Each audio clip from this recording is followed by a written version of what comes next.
भोपाल से प्रस्तुत हैं प्रादेशिक समाचार।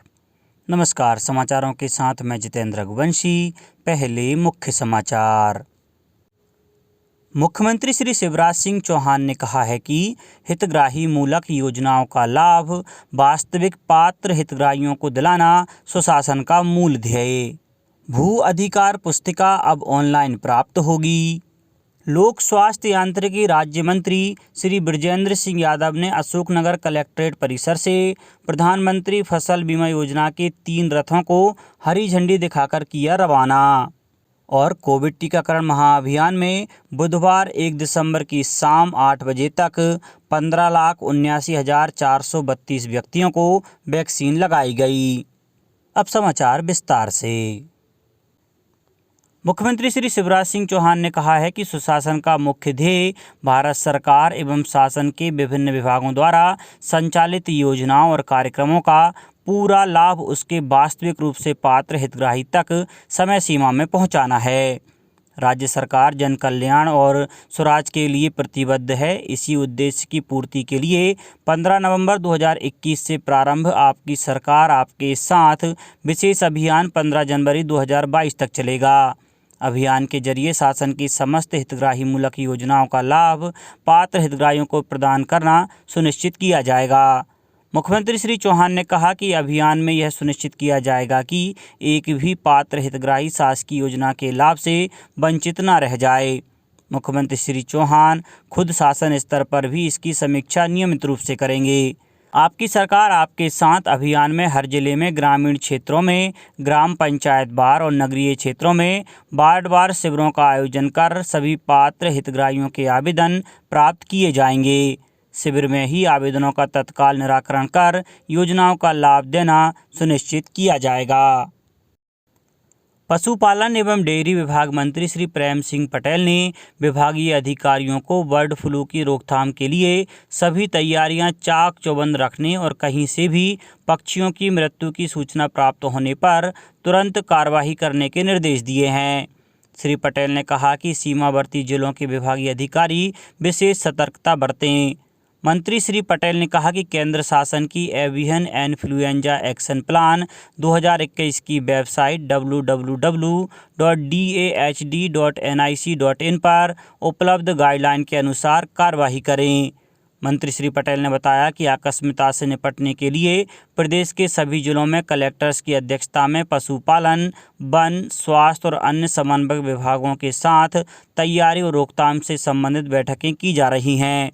जिलों में आरआरटी दलों का गठन कर पीपीई किट्स, उपकरण, डिसइंफेक्टेंट्स और दवाइयां आदि की उपलब्धता सुनिश्चित की जा रही है। पोल्ट्री फार्म, चिड़ियाघर, अभ्यारण्य, कुक्कुट बाजार और हाट बाजार आदि में पशुपालन विभाग के अधिकारी बायो सिक्योरिटी मापदंडों का पालन सुनिश्चित कर रहे हैं। मंत्री श्री पटेल ने कहा कि कुक्कुट पालक, मांस और मुर्गी आदि का व्यवसाय करने वाले व्यवसायी पूर्ण सतर्कता बरतें। फिलहाल एक कौवे में बर्ड फ्लू की पुष्टि के अलावा प्रदेश में दूसरा प्रकरण सामने नहीं आया है। पशुपालन विभाग द्वारा बर्ड फ्लू को नियंत्रण में रखने की हर संभव कोशिश की जा रही है। मुख्यमंत्री श्री शिवराज सिंह चौहान द्वारा भू अधिकार पुस्तिका प्राप्त करने का सुगम और आसान तरीका बनाने के निर्देशों के अनुपालन में मध्य प्रदेश शासन के राजस्व विभाग ने भू अधिकार पुस्तिका उपलब्ध कराने के संबंध में संशोधित नियम जारी किए हैं। अब भू अधिकार पुस्तिका आवेदक को ऑनलाइन प्राप्त होगी। भूस्वामी अपनी भू अधिकार पुस्तिका प्राप्त करने के लिए आईटी सेंटर, एमपी ऑनलाइन, लोक सेवा केंद्र, कियोस्क सेंटर और शासन द्वारा प्राधिकृत सेवा प्रदाता के माध्यम से ऑनलाइन आवेदन कर सकेंगे। ऑनलाइन मिलने वाली भू अधिकार पुस्तिका सामान्यतः 2 पृष्ठों की होगी। इसके लिए शासन द्वारा 45 रुपये शुल्क निर्धारित किया गया है। प्रकरण विशेष में पुस्तिका यदि अधिक पृष्ठों की है तो प्रत्येक पृष्ठ के लिए 15 रुपये अतिरिक्त देय होंगे। प्रदेश में भू अधिकार पुस्तिका अब ऑनलाइन प्रदाय की जाएगी। पूर्व में प्राप्त की गई भू अधिकार पुस्तिका यथावत उपयोग में ली जा सकेगी। राजस्व विभाग द्वारा भू अधिकार पुस्तिका प्रदाय करने के लिए समय सीमा लोक सेवा प्रबंधन विभाग द्वारा जारी अधिसूचना के अनुसार निर्धारित की गई है। भूलेख पोर्टल से भू अधिकार पुस्तिका की डिजिटल हस्ताक्षरित प्रति डाउनलोड कर आवेदक को निर्धारित समय सीमा में प्रदाय की जाएगी।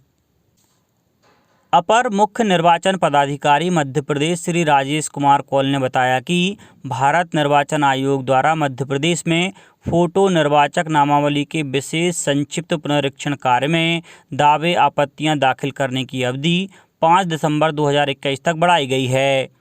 तिथि में वृद्धि का उद्देश्य सभी पात्र व्यक्तियों को दावे और आपत्तियां दाखिल करने के लिए और समय उपलब्ध कराना है। आयोग ने पहले यह तिथि 30 नवंबर निर्धारित की थी। इस अवधि में ऐसे पात्र मतदाता जिनकी आयु 1 जनवरी 2022 को अथवा उससे पूर्व 18 वर्ष पूर्ण हो गई है और मतदाता सूची में उनके नाम दर्ज होने से शेष हैं, तो संबंधित क्षेत्र के बूथ लेवल अधिकारी द्वारा उनके घर जाकर संपर्क कर आवेदन प्राप्त किए जाएंगे।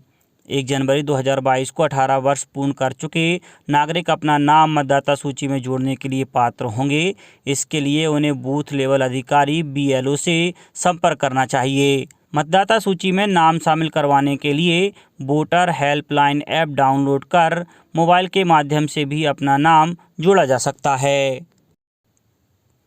लोक स्वास्थ्य यांत्रिकी राज्य मंत्री श्री बृजेंद्र सिंह यादव ने अशोकनगर कलेक्ट्रेट परिसर से प्रधानमंत्री फसल बीमा योजना के 3 रथों को हरी झंडी दिखाकर रवाना किया। राज्य मंत्री श्री यादव ने बताया कि सभी रथ जिले में घूमकर प्रधानमंत्री फसल बीमा योजना की जानकारी किसान भाइयों को देंगे। राज्य मंत्री श्री यादव ने कहा कि कृषकों तक फसल बीमा योजना की जानकारी पहुंचने से वह योजना का लाभ आसानी से ले सकेंगे। उन्होंने कहा कि किसानों को फसल बीमा योजना से क्या फ़ायदे होंगे और कृषकगण इससे कैसे लाभान्वित हो सकते हैं, यह पूरी जानकारी रथ के माध्यम से जिले के किसानों को दी जाएगी। इस दौरान क्षेत्रीय विधायक श्री जजपाल सिंह जज्जी, कलेक्टर श्रीमती R उमा महेश्वरी, जनप्रतिनिधिगण, राजस्व और कृषि विभाग के अधिकारी उपस्थित रहे। पर्यावरण विभाग द्वारा अंकुर कार्यक्रम में प्रदेश में 19 फरवरी 2022 तक 10 लाख पौधे रोपे जाने का लक्ष्य निर्धारित किया गया है। सभी कलेक्टर्स से कहा गया है कि अंकुर कार्यक्रम के तहत अपने जिले के लिए वायुदूत ऐप डाउनलोड कर नागरिक पंजीयन और पौधरोपण का लक्ष्य निर्धारित कर 3 दिसंबर 2021 तक प्रमुख सचिव पर्यावरण विभाग को अवगत कराएं। उल्लेखनीय है कि मुख्यमंत्री श्री शिवराज सिंह चौहान द्वारा विश्व पर्यावरण दिवस 5 मई 2021 को अंकुर कार्यक्रम का शुभारंभ किया गया था। कार्यक्रम में अब तक लगभग 3 लाख नागरिक वायुदूत ऐप पर पंजीयन कर चुके हैं और 5 लाख पौधरोपण की पहली फोटो लोगों ने अपलोड कर दी है। लोक स्वास्थ्य एवं परिवार कल्याण मंत्री डॉक्टर प्रभुराम चौधरी ने कहा है कि घर से बाहर निकलने पर अनिवार्य रूप से मास्क पहनें, सोशल डिस्टेंस रखें और अपने और दूसरों के स्वास्थ्य का ध्यान रखें। जब तक एक भी संक्रमित व्यक्ति हमारे बीच है, हम कोरोना से मुक्त नहीं हुए हैं। हमें कोरोना अनुकूल व्यवहार का खुद पालन करना चाहिए और दूसरों से पालन करने का आग्रह करना चाहिए। स्वास्थ्य मंत्री डॉक्टर चौधरी कोविड टीकाकरण महाअभियान में नेहरू नगर चौराहे पर कोरोना अनुकूल व्यवहार अपनाने के लिए नागरिकों से अपील कर रहे थे। उन्होंने ऐसे व्यक्तियों को जिन्होंने मास्क नहीं लगाया था, अपने हाथों से मास्क पहनाया। स्वास्थ्य मंत्री डॉक्टर चौधरी ने कहा कि कोरोना का नया वायरस ओमिक्रॉन दक्षिण अफ्रीका में मिला है। कोरोना वायरस का नया वेरिएंट तेज़ी से फैलने वाला है। इस कोरोना वेरिएंट से संक्रमित व्यक्ति हमारे देश में नहीं हैं, लेकिन अफ्रीका सहित अन्य देशों में इसके मरीज मिले हैं। हमारे प्रदेश में यह वायरस नहीं फैले, इसके लिए एहतियाती उपाय अपनाना जरूरी है। उन्होंने कहा कि कोरोना नियंत्रण में है, परंतु पूरी तरह से खत्म नहीं हुआ है। सोशल डिस्टेंसिंग रखना, घर से बाहर निकलने पर मास्क लगाना और साबुन पानी से हाथ धोना अथवा सैनिटाइज करते रहना जरूरी है। कोविड टीकाकरण महाअभियान में बुधवार 1 दिसंबर को सुबह से प्रदेश के 12,160 टीकाकरण केंद्रों पर वैक्सीन लगवाने के लिए लोगों का आना जाना लगातार जारी रहा। शाम 8 बजे तक 15,79,432 व्यक्तियों को वैक्सीन लगाई गई। दिसंबर अंत तक प्रदेश के 18 वर्ष से अधिक आयु के 100% व्यक्तियों को कोविड टीके की दोनों डोज लगाने के लक्ष्य को पाने के लिए कोविड टीकाकरण महाअभियान जारी रहेगा। अब तक प्रदेश में 8,80,61,615 कोविड वैक्सीन की डोज लगाई गई हैं।